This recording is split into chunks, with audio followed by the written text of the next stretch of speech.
right. Hello, everyone. I see some familiar faces. I love that. So we're going to go over Meshmixer, which is a free software that you guys can download that'll help you fix your 3D files and meshes if you're having issues with them. Ideally, you're designing, your 3D model in an organized way. But sometimes you download stuff from like Thingiverse and you have a bad mesh, or you're dealing with a 3D scan that you scanned at the lab that's kind of messy. And since we can't be with you guys one-on-one in person right now, this is going to be a really great tool for you guys to kind of vet it before you turn it in to the labs for 3D printing. So I'm just going to kind of go through a quick demo of Meshmixer and some of the tools that I think are useful. First, on your My SCAD page, if you guys have been in these workshops, you've heard me say the same thing over and over again, so I apologize. But there is a download link on your My SCAD page if you don't trust the one that you find online for whatever reason. And then also a few tutorials that we think would be useful for you guys there as well. We'll probably also put this tutorial underneath those other tutorials as well. So you can go back and kind of, pause this tutorial and slow it down and follow along a little bit better. So it's going to be under the 3D printing section in the file preparation tab. So there's a whole section for Meshmixer. You'll be able to download it here. And you can do it for Windows or Mac, which is really nice. There's not a lot of 3D modeling softwares will let you do that. It's free, like I said. So check this out, download it, and then play around with it a little bit after this workshop. So I'm just going to start by opening Meshmixer.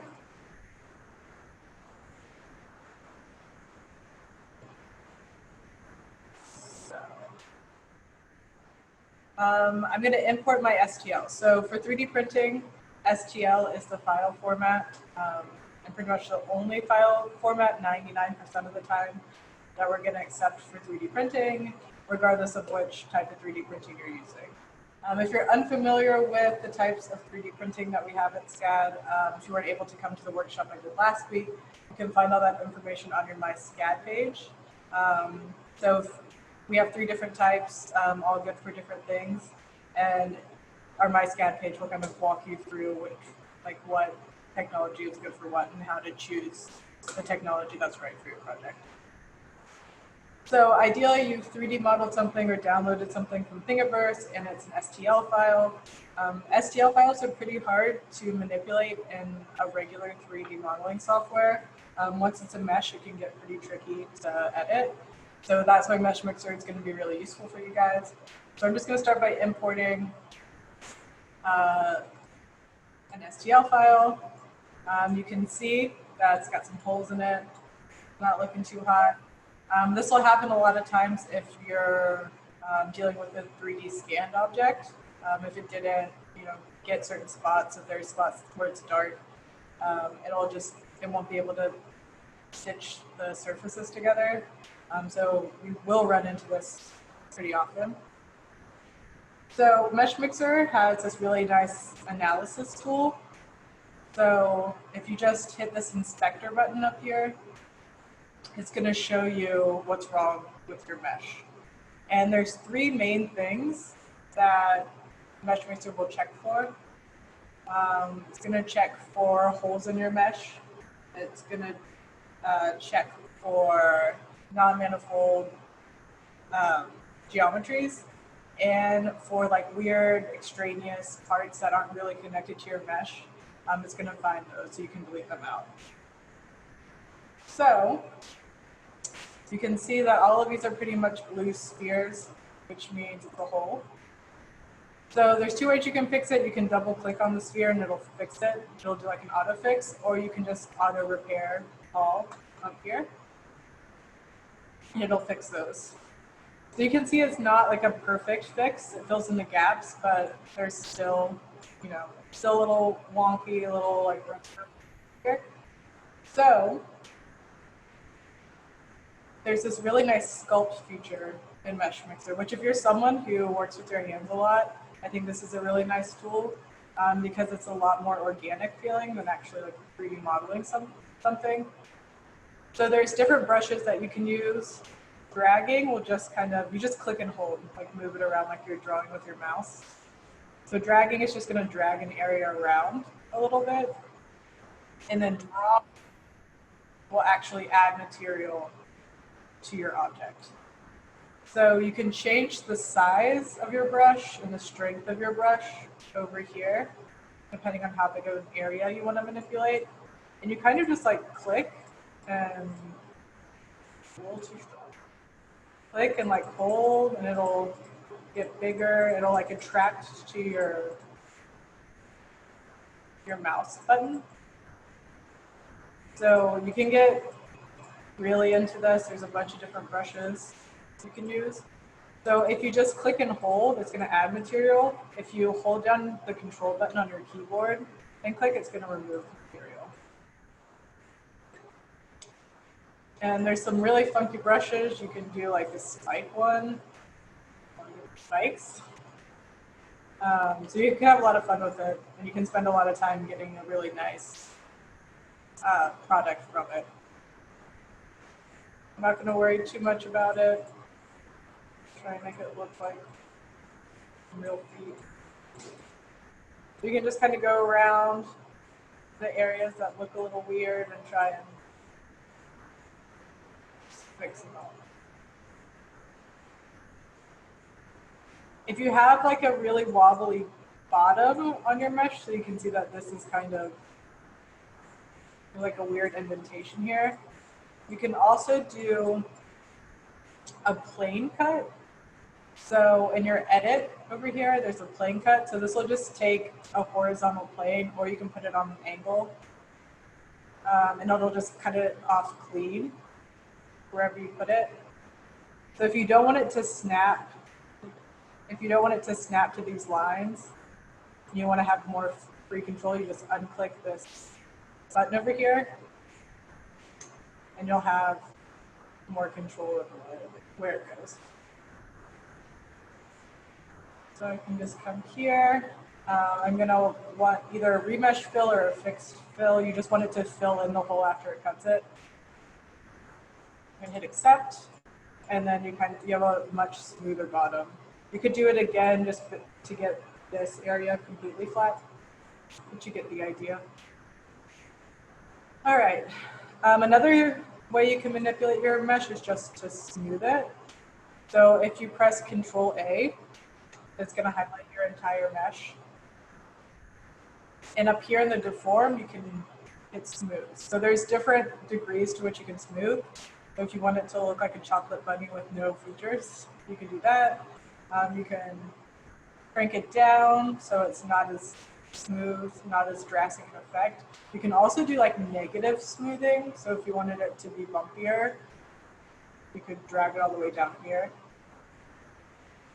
This is a nice thing to kind of just like mesh everything together again. Press accept, escape, and there's also a smoothing brush. So if you want it to be even more targeted, you can do the smoothing brush, change the strength or the size, and kind of like smooth out these areas that are just like a little patchy. But yeah, really endless possibilities to what you can do. So once we've got it cleaned up pretty well, I'm going to just perform another analysis on it to make sure something didn't happen in the editing process. Nothing popped up, so we're good. Done.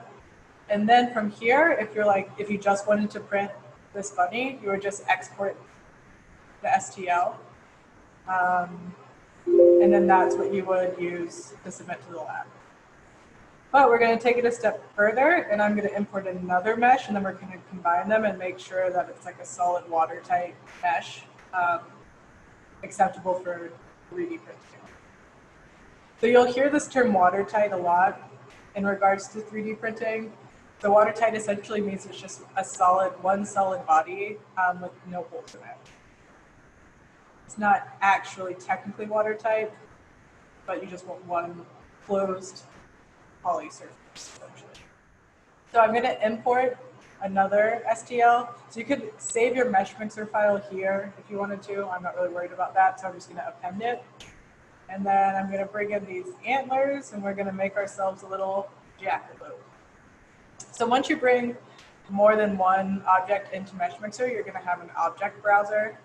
This allows you to turn off different parts. So if you highlight it, then turn it off, it's going to show this weird like ghosted image.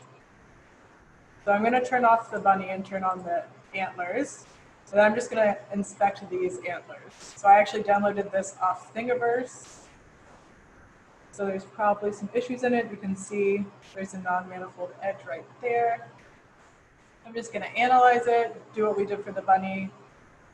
And then we've got some like extraneous parts. And then I know there's a non-manifold edge there too. I'm going to say auto repair all.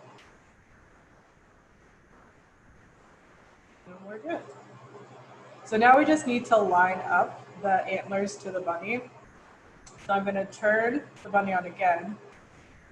And so as long as whatever object you're hovering over and it's highlighted in the browser is the one that's going to be affected by any of these commands over here. So as long as you don't click on the bunny, it's not going to move at all when you're trying to move the antlers.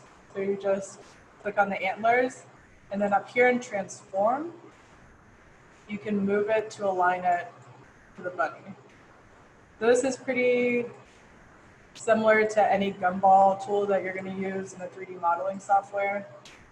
So it's pretty similar to like Rhino. So these like semicircle pieces are going to do a rotational transform. These are going to do along your axis, so X, Y, and then green is going to go up or down. The little dots on the end will scale it on that axis. So very similar to Rhino. So if you hold Shift and move this, it'll do it proportionally on both sides. So I'm just going to kind of line this up.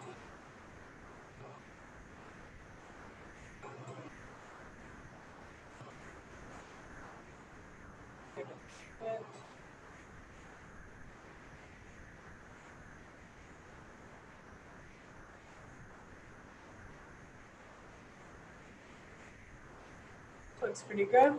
And so you'll notice there's this little part sticking out. Oh, and you want to make sure you hit accept when you transform. I always forget to do that when I lose all my work. So you'll notice there's this like little part sticking out, and we just want to get rid of that.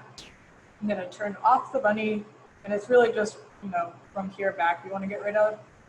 So I'm going to use this select tool, and you can either do a brush where you're like sweeping across the area and filling in where you want to delete, kind of like Photoshop. And then it's a lasso tool, kind of like Photoshop as well, where anything above your lasso is what it's going to select. I'm going to do the brush because I think it's a little bit easier. I'm going to get rid of this area. And so I just press delete on the keyboard to get rid of it. And then we're going to have a hole here. So we'll need to go back to the analysis, fix the hole, auto repair, and then let's see if that wasn't quite enough. Cool.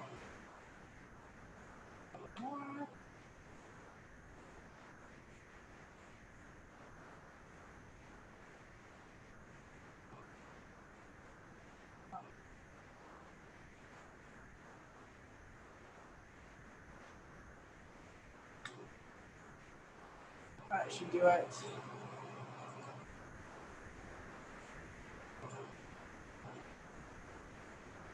All right, and because this is going to be, a lot of this is going to be hidden under the bunny, I'm not going to worry about smoothing it up. So now we have our two pieces, but they're still two separate STLs, and we want it to be one watertight STL for 3D printing. So if you highlight both of your pieces, you'll see this combine dialog box pop up. If it doesn't pop up, it's under the edit command. You just hit combine, and then now it's just one STL file.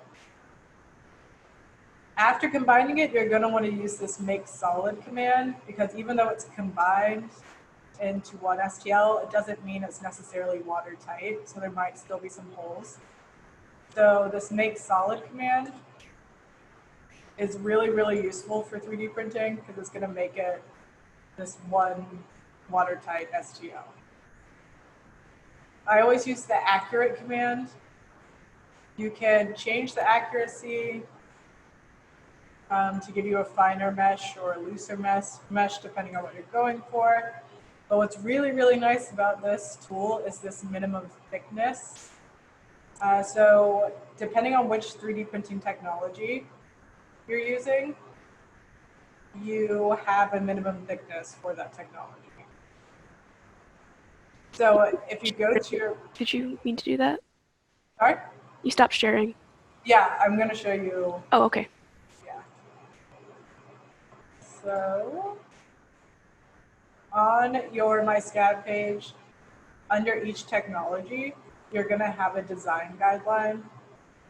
And this is going to be your minimum thickness for unsupported walls or for whatever you're designing. So if you're in there fixing your mesh, take a look at this chart. And so I see that 0.8 millimeters is my constraint for FDM. So if I'm designing this for FDM, I'm going to want to make sure my minimum thickness is at minimum that.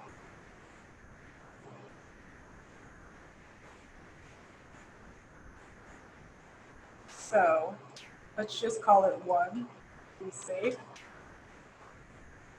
And then we're going to hit update, and it's going to make it solid. And anywhere that's under that 1 millimeter of thickness, it's going to thicken it up a little bit. So it's a really, really useful tool because that's a lot of the issues we see is there being some parts on your 3D print that are too small for the 3D printer. And this is a really quick way to fix that.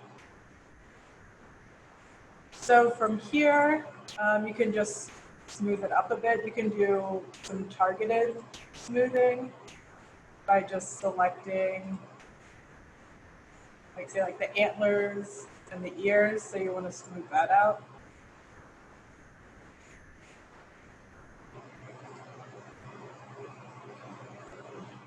Quite that much.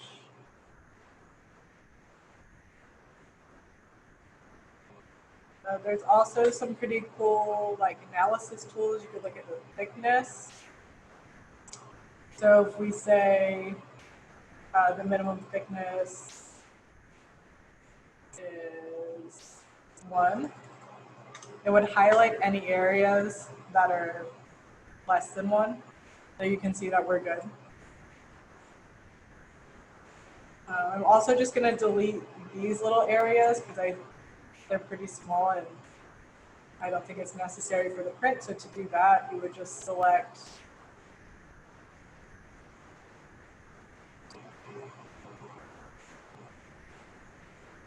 get rid of this sum.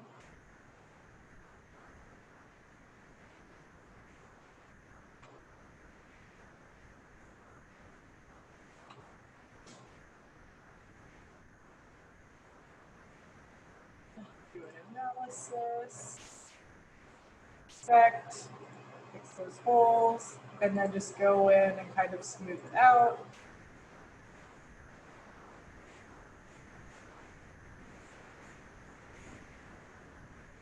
And then you could sit here and maybe like make this crease a little bit bigger, give it more separation. But now you have one solid STL. So I always, before I export it, do one final inspection. We're all good. And then I delete whatever mesh that I don't want to use. So delete it. And then just highlight on your final mesh export your STL. And then you're good to go. Another thing you can do too, because when you submit something to the lab, they're going to ask you the dimensions of it, and it has to be given to us in the dimensions that you want it printed at. We don't scale it. So in the analysis tab, there's a units dimension tab. So this is in millimeters. If you wanted to change it to inches, you can convert it to that. But this will give you that bounding box of dimensions, which is what you would put down on your form. So this is a really nice, quick way to just have those dimensions, so you don't have to do it like in Rhino or SolidWorks or whatever you're using. But yeah, so that's kind of the basics of it.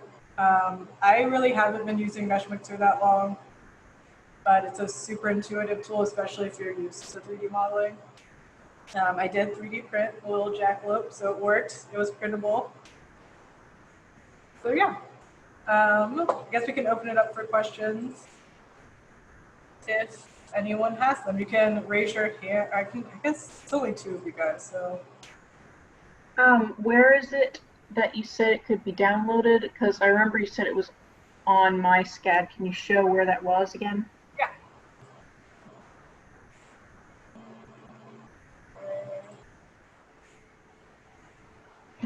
So if you go into file preparation down here, so do you know how to get to the DigiLab SCAD section? No. Okay. No. So if you're on your home page of MySCAD, there is the resources tab up here. Mm-hmm. And then you scroll down to the academic resource network, DigiLab SCAD Lab, and then it's in the 3D printing section. And in the file preparation section, and then Meshmixer. But I'll also just, you could Google like Meshmixer download and probably find it too. But I'll send you the link for the download there. Okay, thank you. Yeah, it's a relatively like small program, so you don't need to have like huge requirements for it, which is nice. And yeah, it's pretty intuitive to learn how to use. And there's a lot of tutorials. It's an Autodesk software, so they have a bunch of educational stuff out there on YouTube for it. Okay, thank you very much. Yeah. Well, I hope that was useful, and it'll help you guys kind of navigate this virtual world a little bit better, since we can't be here to help you. Thank you very much. All right. Everyone good? No questions? All right. Well, thank you guys. Have a good rest of your day. You too. Bye.